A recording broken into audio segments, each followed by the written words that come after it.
Today is day 2 for us here in the UK. It is a day that I'm super excited for. But first, breakfast.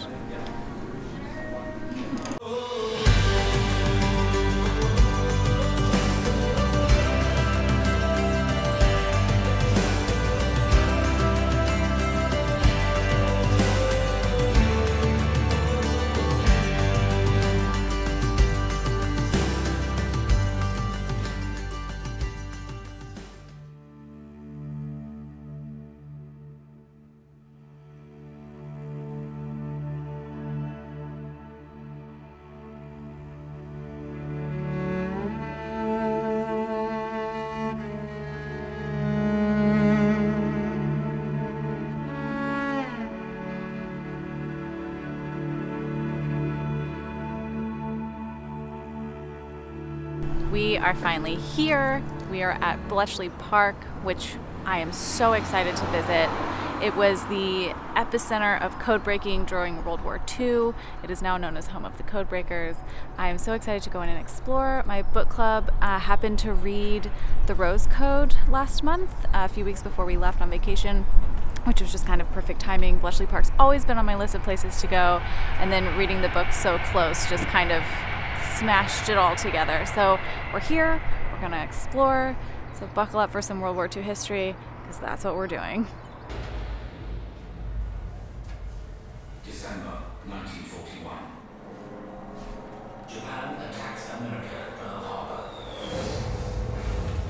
That starts a bloody campaign.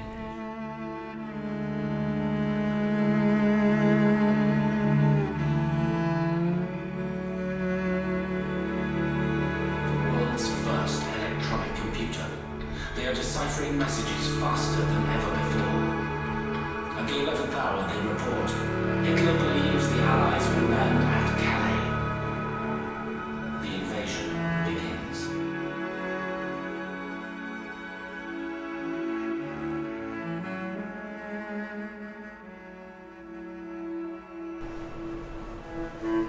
In Buckinghamshire, offices are closed down. Papers burned, machines dismantled. The group of people that no one knows about or has even heard of quietly disperses, unnamed, uncelebrated. But they have won their own war, the Code War. This is Bletchley Park. It happened here.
We've just finished coming through the initial display where you kind of learn about Bletchley and what they did here, the Enigma machines, all of those kinds of things, and how they broke the codes. We are out of that now. We got these handy dandy audio guides, and we have free reign of the grounds. We're gonna go walk around and kind of check out every single inch of this space. And then we also signed up for a free tour at noon. I don't know if that's just going to be kind of the same thing of what we're doing, but I'm here to learn all the information. Maybe they'll give us some really cool details.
Was amazing.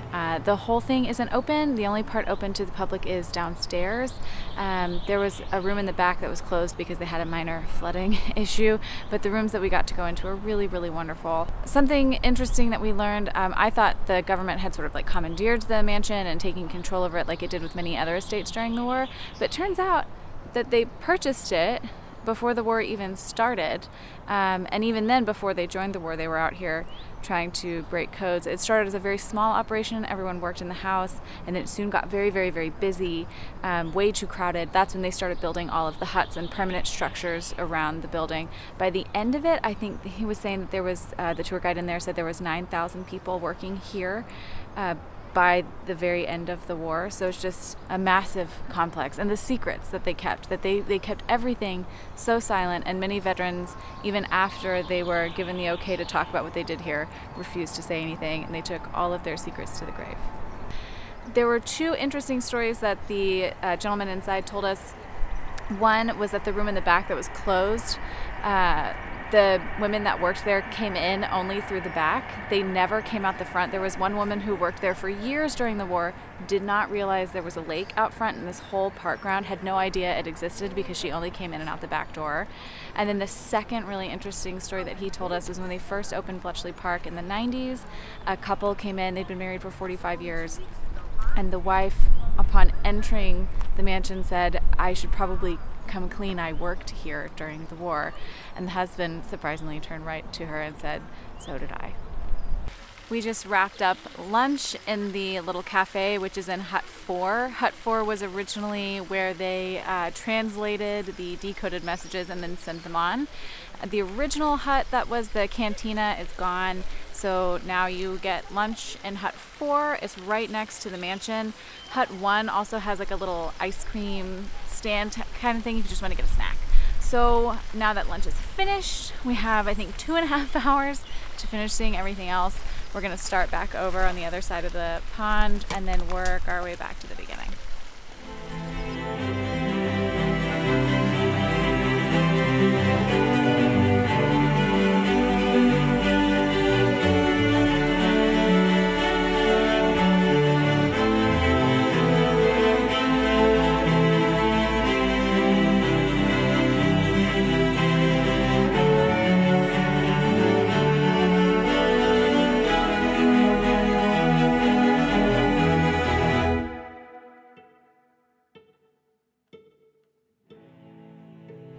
Something really cool they do here at BP is they have a soundscape. So while you're out on the grounds, especially right here in front of the mansion, you might hear people talking and chatting and talking about having a game of rounders. Or you might hear a bus pull up and you're constantly looking to try to get out of the way, but they just have speakers set up to kind of give you those noises and sounds of daily life here at Bletchley, and I just think that is the coolest way to immerse yourself in the history of a place.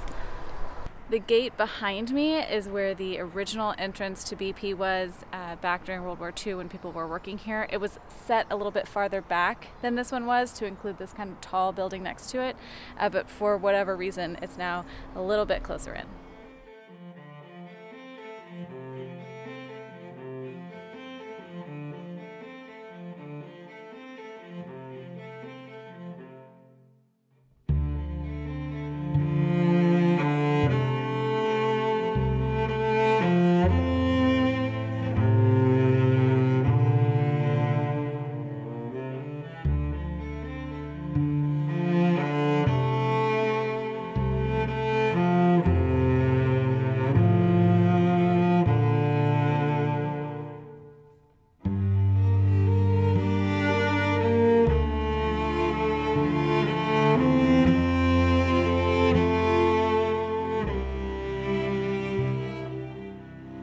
The cottages behind me is where Dilly Knox set up with his people to break the codes. I believe Alan Turing worked with him, and his Dilly's office was in Cottage 3. I'm not sure if we get to go into these, but we're gonna go read the little plaques on each of them. Tons of stuff was done in these cottages. This is where a lot of the really intense code breaking work happened. I think this is also where they broke the Mattapan code. I'll have to do some more research on that, but it's just amazing to think of the things that were done right there.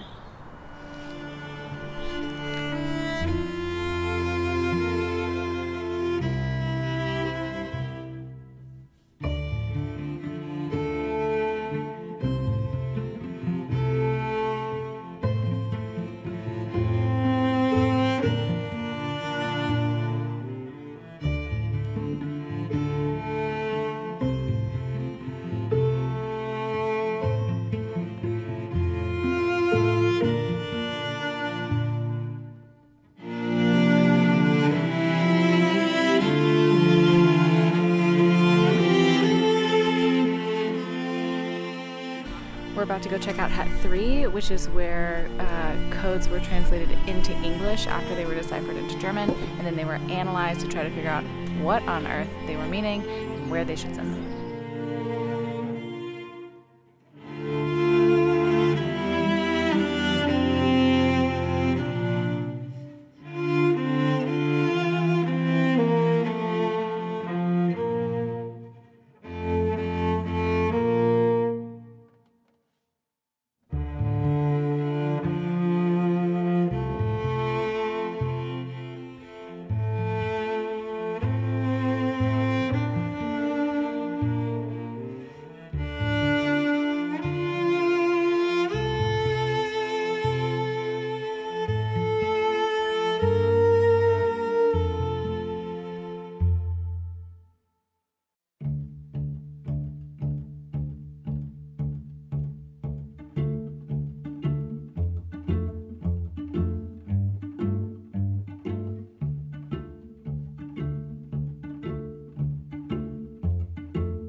got here at 9:30 this morning and their doors opened, and we're leaving a few minutes after 5 o'clock and their doors are closing and they're kicking everybody out. This was incredible. I mean, there aren't even words. It was amazing. If you ever get the chance to come, you have to stop here. There's so much history, so many great things were done here. We found out a multitude of interesting facts that we didn't know before. One of which is that there's only one bomb machine left. That is one of the originals. The bomb machine is what they used to quickly decode the Enigma traffic. That's what they have eventually developed. There's only one left of all of the originals in the whole world, and it's in Maryland, the United States. So I mean, I guess it's a cheaper flight for us to go see it, right? I am sure we could talk for days. We could. But this vlog is probably an hour long as it is, so we'll leave you be. And we've got an hour-long drive back to the hotel, and we're just going to eat there because we do not feel like going to find a place to eat right now because we're both exhausted. I think we'll probably go back to our hotel room and watch The Imitation Game, read one of the 4 books that I bought in the gift shop. I don't know. Fangirl some more. It was amazing. It was amazing. Again, if you haven't read The Rose Code, it's phenomenal. It gives you a little bit of an insight as to the work that was done here. I'll link it in the description below. Buy it, read it. It's amazing. And if you're in the area, we highly suggest coming here. If you are at all interested in history or just want to see something really cool, it's worth coming. It's worth learning about, so definitely check it out. It was amazing. Go do it.